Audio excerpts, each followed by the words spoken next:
Buenos días, muchachos. El día de hoy empezamos con un nuevo módulo titulado como Teoría Atómica. Saben que estamos trabajando ciencia y tecnología, ¿verdad? No hay necesidad de mencionar el curso. Entonces, lo que vamos a ver a partir de este módulo son las teorías de modelos atómicos y los postulados de cada autor, cada científico o descubridor que haya aportado, en este caso, sobre los modelos atómicos. Entonces, el título del módulo es Teoría Atómica, y vamos a colocar como título de sesión de la clase de hoy, Modelos Atómicos. ¿Ya? Bien. Muy bien, muchachos. Lo que se quiere llegar a obtener el día de hoy como propósito y como meta para ustedes es lograr que expliquen los postulados de los modelos atómicos, de los personajes que vamos a ver, ¿ya? También comparaciones o diferencias entre una y otro modelo, y cómo es que un descubridor toma el modelo anterior del científico, ¿no? Por ejemplo, eh, supongamos ya, primero descubrió el modelo atómico Luis, y posterior a él lo descubrió Pepito. Pepito tomó algunos apuntes de Luis para mejorar su modelo, ¿ya? Algo así. Entonces, como ya lo estamos viendo aquí, son modelos atómicos.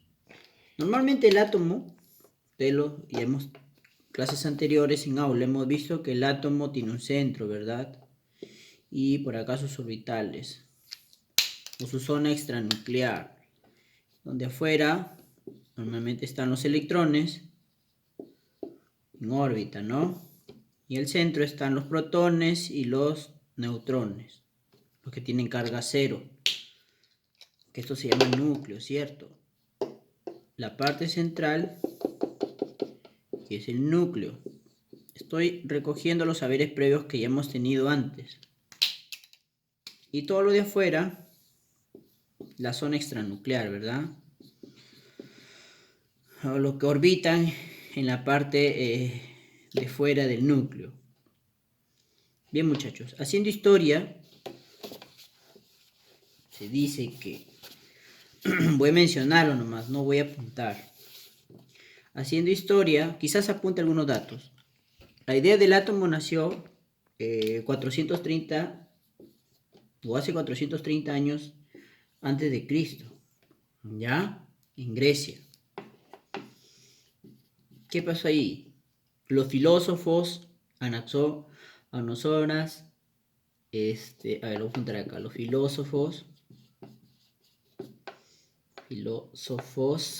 los Anaxoras, Demócrito y Leucipo. Ellos discutían esas teorías, ¿ya? ¿En qué coincidían ellos? ¿En qué coincidían? Coincidían en que la naturaleza estaba constituida por partículas muy pequeñas, ya pequeñitas, que ya no podían dividirse, ¿ya? Por ejemplo, ellos lo llamaron átomo. ¿Y qué significa átomo para ellos? Es algo que ya no se puede dividir, porque si lo sacamos etimológicamente, ustedes saben, quizás por el curso de comunicación, saben que la palabra significa sin, y átomo es partes. Por eso es que los griegos decían que el átomo no se podía dividir, ¿ya? O sea, que no se podía seguir dividiendo, que ya no puede tener división. Pero esto solo fue una concepción filosófica.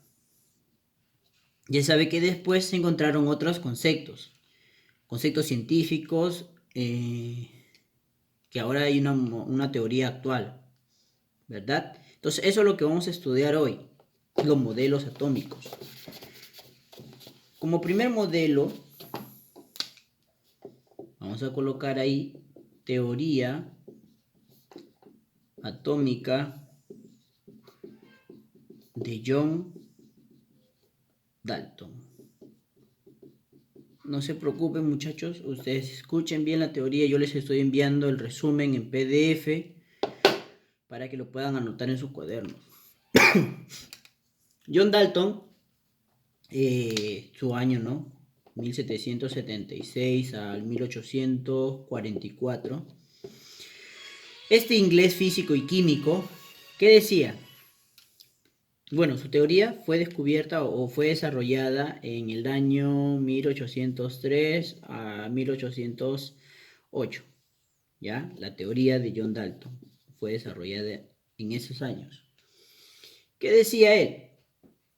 Que toda materia está formada por partículas invisibles, ¿ya? Que sus partículas estaban formadas por, que la materia está formada por partículas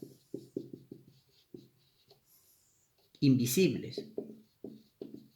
¿Qué más? Invisibles. ¿Qué más? Indestructibles y impenetrables. O impenetrables, ¿no? En este caso. ¿Qué más decía él? Este es uno de sus postulados. Otro de sus postulados. Él agregaba que un elemento está formado por átomos, ¿ya? De igual masa y tamaño. O sea, un elemento está formado por átomos de igual masa y tamaño, pero diferentes a los átomos de otros elementos, ¿ya? Pero diferente a los átomos de otros elementos. Repito, un elemento está formado por átomos de igual masa y tamaño, pero diferentes a los átomos de otros elementos. ¿Ya? ¿Qué más? ¿Qué pasaba cuando sucedían cambios químicos? Cuando sucedían cambios químicos, no se podían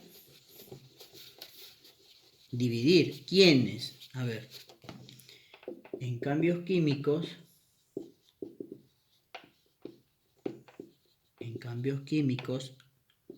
los átomos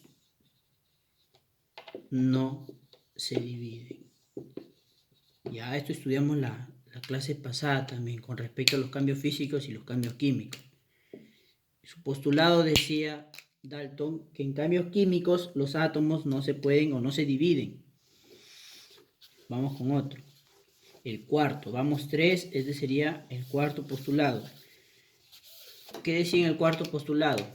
Decía que los átomos de dos elementos, se combinan entre sí.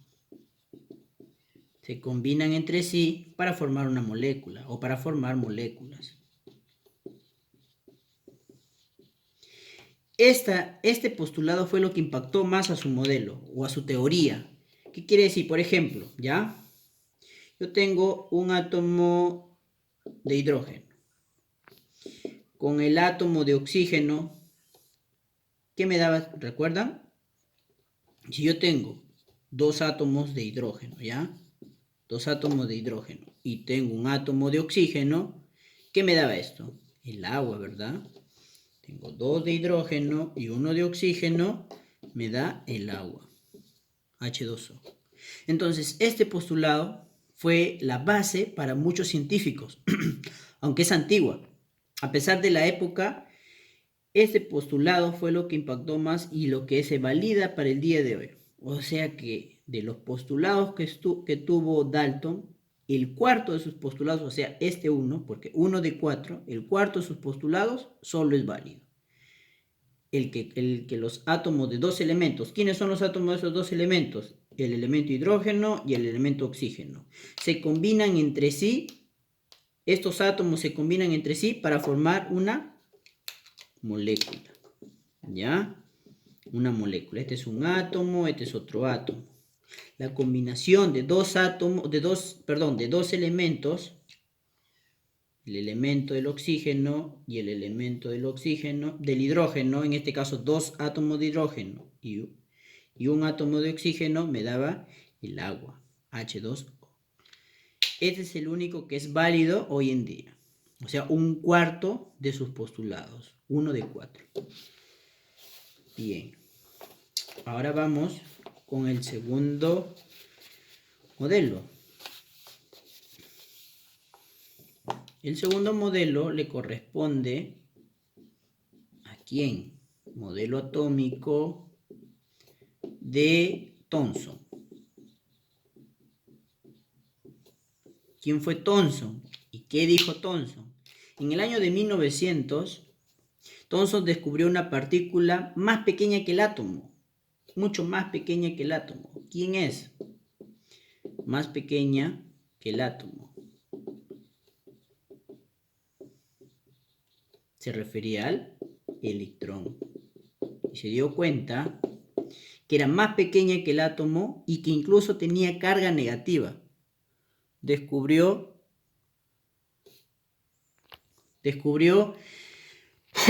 que había una partícula o una más pequeña que el átomo. ¿Y cómo se llamaba esta? Se llamaba electrón. ¿Ya? Decía él que el átomo era como una masa sólida con carga positiva. Una masa sólida con carga positiva. ¿Ya? ¿Y qué más? Y que sobre él estaban ¿quiénes? Los electrones. Sobre él estaban los electrones. Entonces, él lo relacionaba como si fuera una torta con pasas. ¿Cómo así? Decía que el pastel o la masa del pastel o de la torta eran las cargas positivas y que lo que estaba como pasas eran los electrones. O sea que los electrones de carga negativa, por eso el átomo debía ser neutro, porque positivo y negativo es neutro, ¿verdad? Ya. A ver, muchachos, recordando ya, para que no se olviden. A los electrones le vamos a poner E rayita, que significa electrón con carga negativa. Los protones van a ser P más, para carga positiva. Y los neutrones, que no tienen carga, o carga cero. ¿Ya? Seguimos. Entonces, Thomson decía que lo tomaba como referencia un pastel con pasas, donde la masa era positiva. ¿Ya? Y que dentro estaban los electrones. Y que estos hacían que la carga sea neutra, o que el átomo debía ser neutro. Entonces, lo negativo, el electrón. Y todo lo positivo lo llamaba él masa. Ya la masa del átomo. Por eso decía que todo esto debería ser neutro. En este caso la masa de la torta, que es positiva, ¿verdad? Muy bien.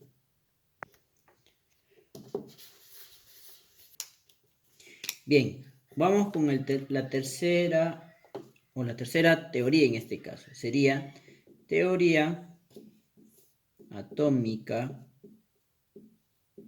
de Ernest Rutherford. ¿Ya? ¿Qué decía Rutherford? ¿O quién fue Rutherford?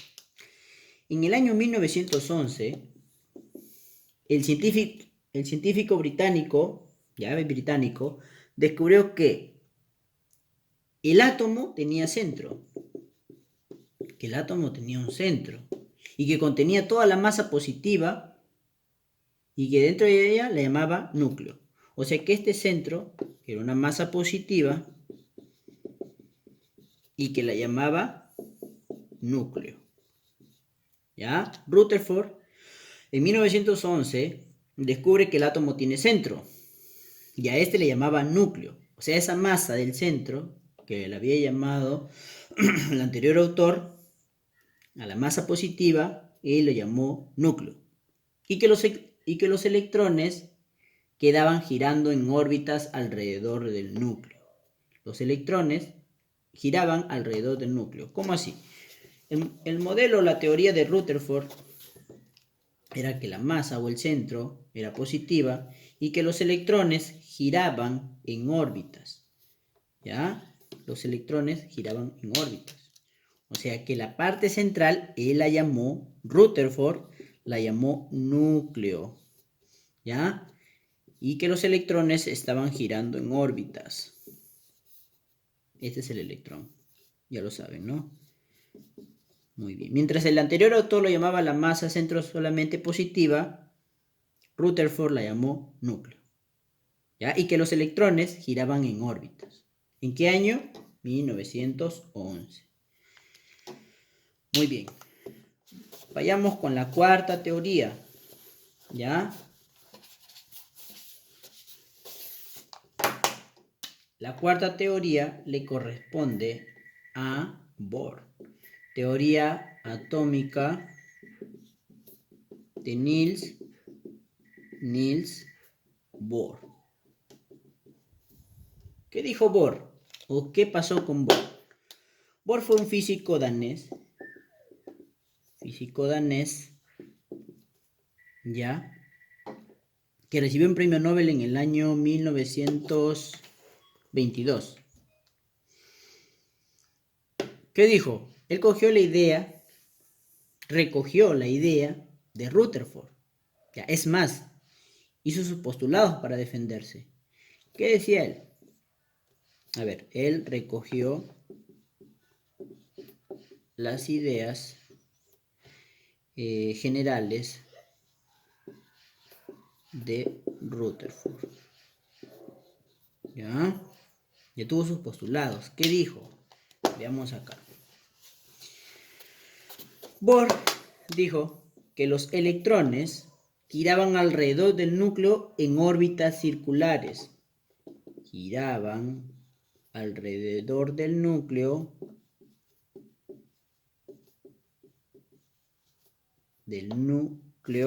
en órbitas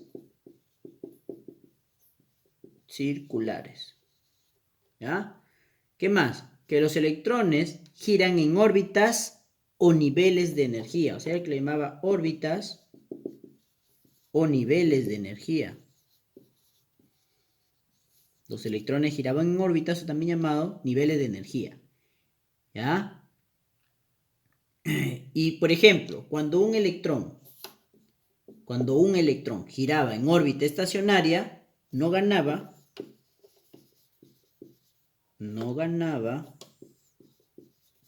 ni perdía electrones. Perdón, energía. Cuando los electrones giraban en órbitas estacionarias, repito, cuando giraban en órbitas estacionarias, no ganaban ni perdían energía. ¿Ya? ¿Qué más? ¿Qué más decía? Él agregaba que cuando un electrón salía de una órbita inferior, cuando salía de una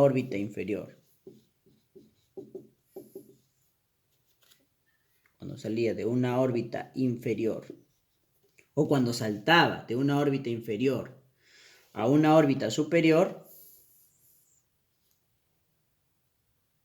cuando un electrón saltaba o salía de una órbita superior a una, de una inferior a una superior, absorbía energía o absorbe energía. ¿Ya? Cuando saltaba de una inferior a una órbita superior, absorbía energía. ¿Y qué pasaba a lo contrario? Cuando saltaba o cuando bajaba de una superior, ¿ya? Ahora cuando bajaba de una superior a una inferior,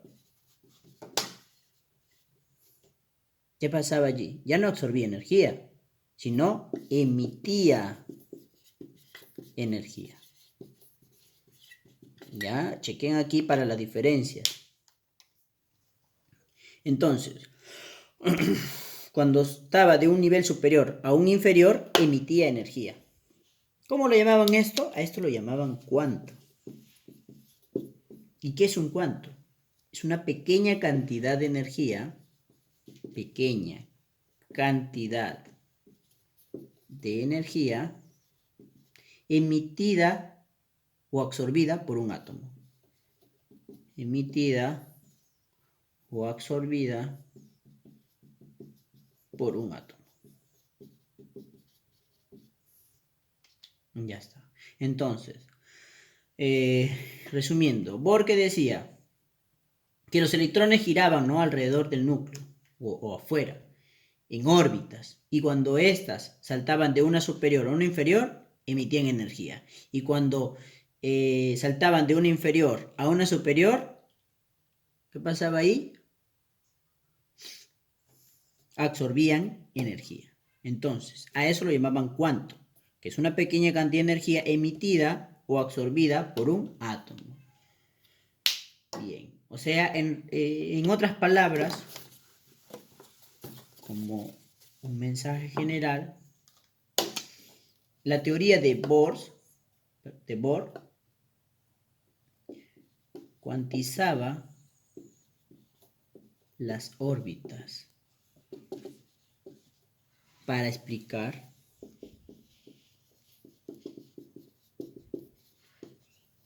la estabilidad del átomo. ¿Ya? Esta sería la idea central de todo el modelo, la teoría atómica de Niels Bohr, que cuantizaba las órbitas para explicar la estabilidad del átomo. Muy bien. Ahora veamos la penúltima teoría o el penúltimo modelo. ¿De quién? Este modelo aún se le agrega a Bohr. ¿Por qué? Vamos a ver ya. Modelo atómico de Bohr, pero ¿con quién? Con Sommerfeld. O sea que Sommerfeld tomó las ideas de Bohr, ¿ya? Modificó el modelo de Bohr. El modelo de Bohr. ¿Qué decía? Que el electrón se mueve en órbitas elípticas. Él agregaba que el electrón se mueve en órbitas elípticas, ya no en circulares como mencionaban otros, que se movían en órbitas elípticas. O sea, ¿qué decía él? Que el desdoblamiento de cada nivel de energía estaba en sus niveles de energía. En este caso, por ejemplo, ya teníamos el centro, ¿ya? Y a los electrones girando, pero ya no en órbitas circulares, sino en elípticas. ¿Ya? Repito. Sommerfeld lo que hizo fue modificar el modelo de Bohr nada más. Él decía que los electrones se mueven en órbitas elípticas. O sea, que el desdoblamiento de cada nivel de energía iba en subniveles de energía. ¿Ya? Se desdoblaba en subniveles de energía. En órbitas elípticas, ¿ya? Prácticamente es como un subsiguiente o el siguiente de Bohr. ¿Y con cuál nos quedamos ahora? Pues no, el modelo atómico actual.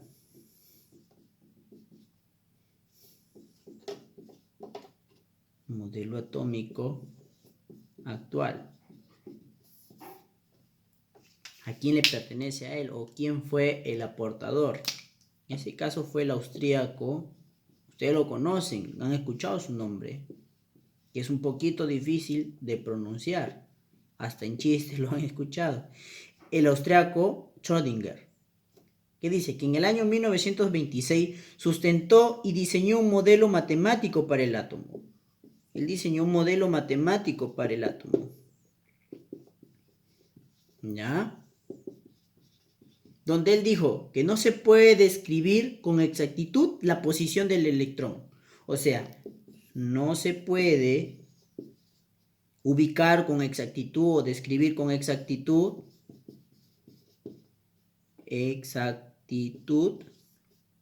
la ubicación del electrón. ¿Por qué? Porque él decía que no es posible encontrar al electrón estable, o sea que estaba en órbitas y que se movía ondulatoriamente alrededor del núcleo. ¿Ya?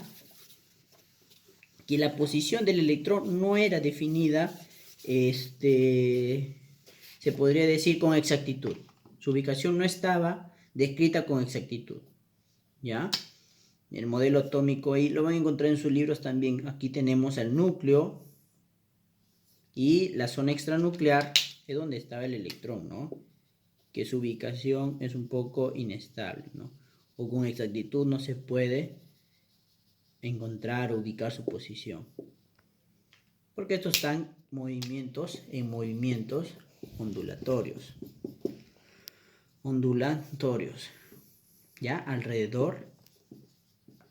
Alrededor del núcleo, pues. Bien, muchachos, hemos visto 6 modelos con teorías, dicho sea de paso, en el cual ustedes han podido observar un poco de resumen de lo que ya les voy a enviar en el PDF, como un resumen en cuadros o en mapa, donde ustedes pueden ver bien el modelo, el diseño y los aportes o los postulados de cada autor. Las preguntas que se van a desarrollar son similares a la de su libro, a la de su módulo.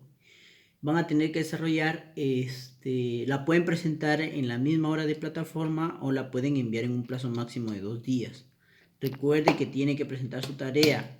Si usted no presenta su tarea, no va a tener la calificación que se merece o que le corresponda. No se olvide que cualquier duda me escriba y yo gustosamente le voy a responder en la hora que es, ¿verdad? Agradezco y felicito a los que ya están presentando su tarea como lo han venido haciendo hasta el momento. Bueno, muchachos, me despido y que les vaya bien.